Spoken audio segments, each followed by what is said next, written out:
You ever have that feeling where you just know something is off? You can feel it in your bones, but your doctor runs the tests and tells you, nope, everything looks perfectly normal. Well, today we're going to dig into why that might be happening, especially when it comes to your thyroid. I mean, this scenario right here, it is so common. For millions of people, it's this frustrating cycle of having very real symptoms but getting no answers. You start to feel dismissed, and you're left wondering why you still feel so awful. So, does that hit close to home? If it does, I want you to know you are definitely not alone. This is the exact situation that makes so many people start to think, wait a minute, is there a piece of the puzzle missing here? Okay, so let's start right there, in that gap between feeling unwell and being told you're fine. What's really going on? Now, here's what's interesting. According to experts like naturopathic Dr. Lillea Hartwell, the issue usually isn't a lack of care from your physician. It's that the standard screening test, the one that's almost always run first, relies on a single piece of information, creating this massive blind spot that can hide what's really happening in your body. So what exactly is this standard test? And how on earth does it create such a big blind spot? Well, let's break down the main culprit, the TSH test. Okay, so TSH, thyroid stimulating hormone, is basically a message from your brain's pituitary gland. Think of it like your brain is the CEO, and it's yelling down the hallway to your thyroid, "Hey, get to work, we need more hormone." It's a command, you see, not a measurement of the actual thyroid hormone that your body can use. And this right here really shows you the disconnect between the request and the result. TSH only tells us how loudly the brain is shouting for hormones.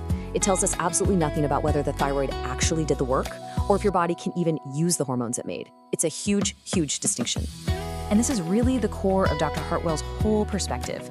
She points out that you can have a totally normal TSH level, but at the same time, other critical thyroid markers can be completely out of whack, leaving you with all the symptoms and zero answers.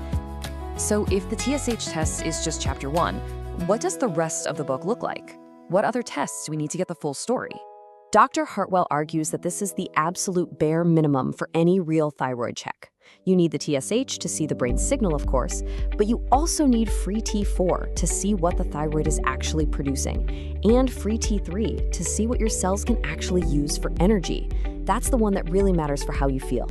And to get even more specific, a full investigation looks at things like reverse T3, which basically acts like a brake pedal blocking the active hormone. But these last two, TPO and thyroglobulin antibodies, they're the real game changers.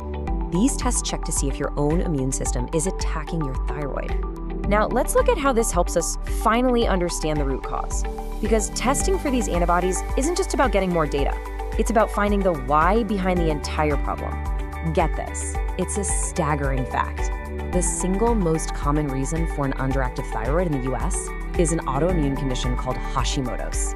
And here's the kicker. You would never know you have it by only testing TSH.